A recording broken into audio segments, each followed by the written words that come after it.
ஒரு பெரியவரிடம் ஒருத்தர் போய் கேட்டாராம், குரு, வாழ்க்கை எங்கே தொடங்குகிறது, வாழ்க்கை எங்கே முடிகிறது? அதற்கு அந்த குரு சொன்னாராம், உன்னுடைய மூச்சுல தான் வாழ்க்கை தொடங்கியது.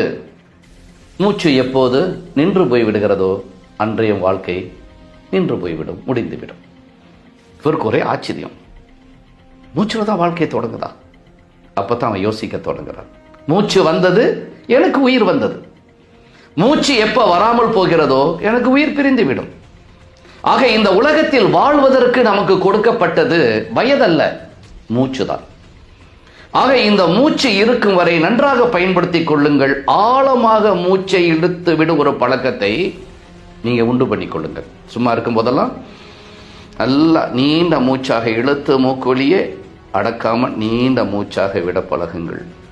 மூக்கு வழியே மூச்சை இழுத்து மூக்கு வழியே நீங்கள் மூச்சை விட்டால் மனம் அமைதி பெறும், சக்தி பெறும், மனம் கட்டுப்படும்.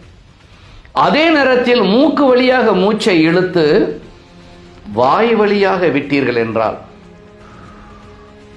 உடலின் சீதோஷணம், டெம்பரேச்சர் சமநிலைப்படுத்தப்படும், பேலன்ஸ் பண்ணும். இதை நீங்க மாத்தி மாத்தி செய்யலாம். ஒரு தடவை மூக்கு வழியை இழுத்து மூக்கு வழியை விட்டு, அடுத்த தடவை மூக்கு வழியை இழுத்து வாய் வழியை விட்டு, இப்படி ஒவ்வொரு நாளும் காலை மாலை ஒரு 20 நிமிடங்கள் செய்யுங்க. நின்றுகிட்டோ உட்கார்ந்துகிட்டோ, குளித்த பிறகோ, குளிக்கிறதுக்கு முன்னாடியோ, பிரார்த்தனை செய்வதற்கு முன்போ, பிரார்த்தனைக்கு பிறகோ, படிப்பதற்கு முன்போ, படித்த பிறகோ. ஆனா மூச்சு பயிற்சி செய்துட்டு எது செய்தாலும் உங்க மனம் ஏற்றுக்கொள்ளும், மனம் அமைதி பெறும். ஆக இந்த மூச்சுக்கு மிகப்பெரிய ஆற்றல் இருக்கிறது. இந்த மூச்சை நீங்க எப்போது ஆழமாக இழுத்து விடும்போது அந்த மூச்சு பிராணா சக்தியாக மாறுகிறது, காஸ்மிக் எனர்ஜி. எப்ப நம்மளுடைய மூச்சு பிராணா சக்தியாக மாறுகிறதோ நம்மளை சுத்தி இருக்கிற காந்த அலைகள் பெரிதாகும். காந்த அலைகள் பெரிதாகும் போது நம்முடைய எண்ணங்கள் நிறைவேறும்.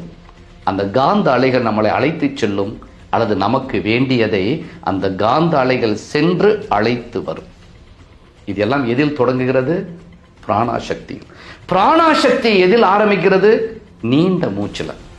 ஆக மூச்சை ஆழமாக இழுத்து விடும்போது நம்ம உடம்புக்கு பிராண வாயு என்று சொல்லக்கூடிய ஆக்சிஜனும் கிடைத்துவிடும், பிராண சக்தி என்ற காஸ்மிக் எனர்ஜியும் கிடைத்துவிடும், காந்த சக்தியும் கிடைத்துவிடும். ஆக இறைவன் நமக்கு தந்த ஒரு மிகப்பெரிய ஆற்றல் இந்த மூச்சு. முற்றிலும் இலவசம். முழுமையாக பயன்படுத்தி சக்தி வாய்ந்த, ஆரோக்கியமான, அதே நேரத்தில் காந்த அலைகளை பெற்ற, வெற்றி பெற்ற ஒரு மனிதனாக உங்களை ஆக்கிக் கொள்வதற்கு முதல் படி மூச்சு பயிற்சி தான். ஆக மூச்சை முழுமையாக பயன்படுத்தி வெற்றி பெறுவோம்.